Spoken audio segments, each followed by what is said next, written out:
Good morning, everyone. It's Friday, June 26th. From the San Antonio Express News, my name is Luis Vasquez, and this is your Express Briefing. All of the stories you need to know to start your day.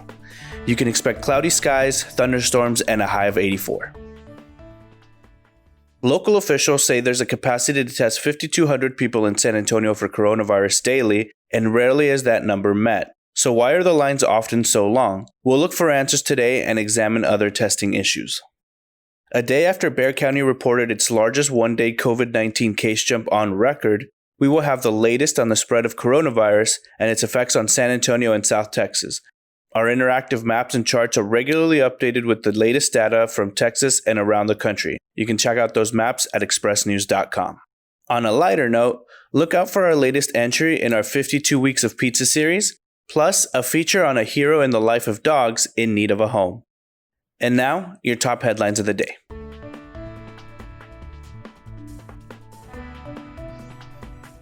Governor Greg Abbott was certain that contact tracing would help dig Texans out from the worst of the pandemic. As he prepared to reopen the state, the governor boasted that more than 1,000 tracers were in place to track down infections and advise anyone exposed to stay home. A website was up and running. Within weeks, thousands more tracers would be deployed and the technology to manage their progress available statewide.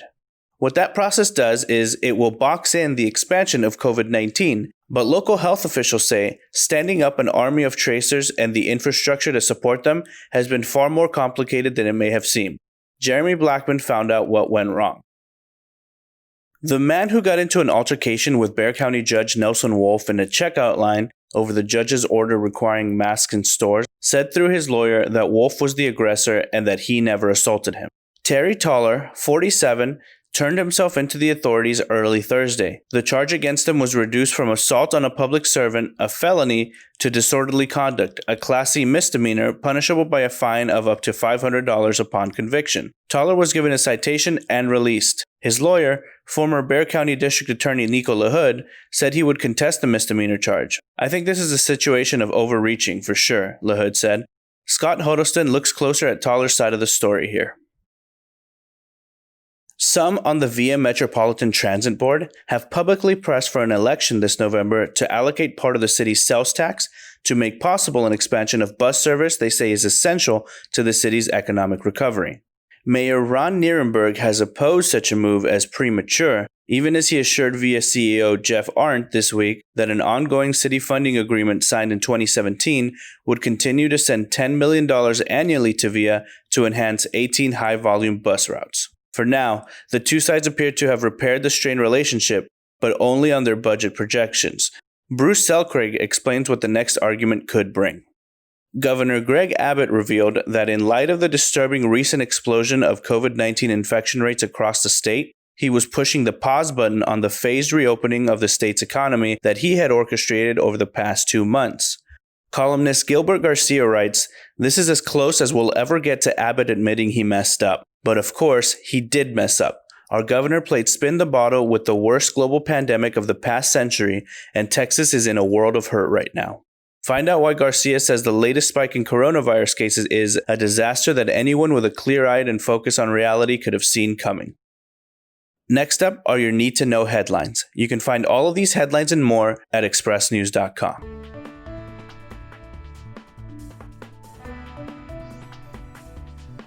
The number of confirmed coronavirus cases in the San Antonio area shot up by 638 on Thursday, the largest one-day increase since the start of the pandemic in March. With COVID-19 now pervasive in Bexar County, public health experts are warning that no space is entirely safe from the virus that causes potentially lethal disease, even in your own home. Texas Governor Greg Abbott is putting a halt to elective surgeries in 4 of the state's most populous counties to free up more hospital beds for a surge in COVID-19 hospitalizations.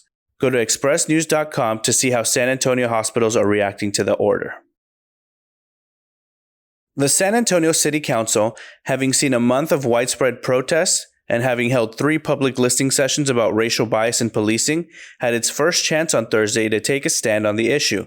Instead, it did nothing. City officials on Thursday said San Antonio kept its standing with the 3 major credit rating agencies. though they cautioned that the agencies will watch how the city handles years of expected budget shortfalls spurred by the coronavirus pandemic.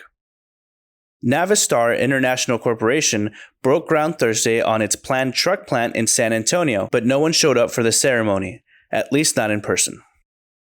The Westin Riverwalk is the latest hotel to reopen as the city's tourism industry began showing signs of life again.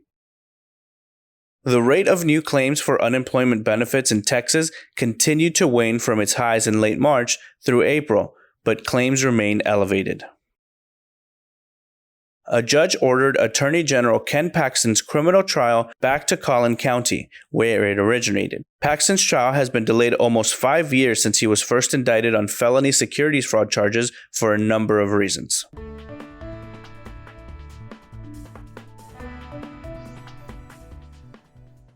Sports columnist Mike Fingo writes, "This isn't difficult. Of course NASCAR did the right thing by informing a world that a rope intricately tied, no doubt about it, was a noose hanging in Bubba Wallace's garage at Talladega Superspeedway.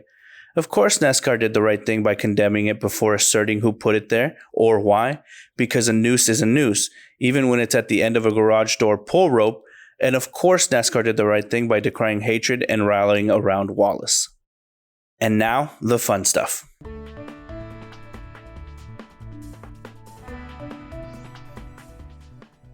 When Ben Dunn first saw his comic book creation brought to life on the small screen, it was like his prayers had been answered, which is rather fitting considering his character is a superpowered nun. "I was very excited," said Dunn, whose comic book Warrior Nun Ariella was first published in 1994 by Antarctic Press, which he founded in San Antonio. His creation raises all sorts of hell in Warrior Nun, a new Netflix series that debuts July 2nd. Calvin Finch has the beginner's guide to growing herbs, while Neil Sperry answers readers' questions about Liriobrot and more in his weekly column. Summer's greatest hits, like zucchini and pineapple, pack nutrients and hydration to help fuel and cool you. The Culinary Institute of America, San Antonio Assistant Professor Justin Ward offers some easy ways to cook with them. Craving something sweet but don't want to make it yourself? We rounded up 6 great independent and local San Antonio donut shops to wake up your day. San Antonio guitar hero Claude Butch Morgan got back on stage as fast as he can as local stay-at-home orders began to ease. With cases of coronavirus spiking around the state, Governor Greg Abbott is slowing down the reopening of businesses and even talking about potentially ratcheting back the openings that have already been allowed. Hear more on the Texas Take podcast. This was your Express Briefing. My name is Luis Vasquez. Consider becoming an Express News subscriber to get in-depth coverage on all the stories you heard today. Also, be sure to rate and review this podcast in your Apple Podcast app, as it really helps the show. Have a wonderful weekend, everyone.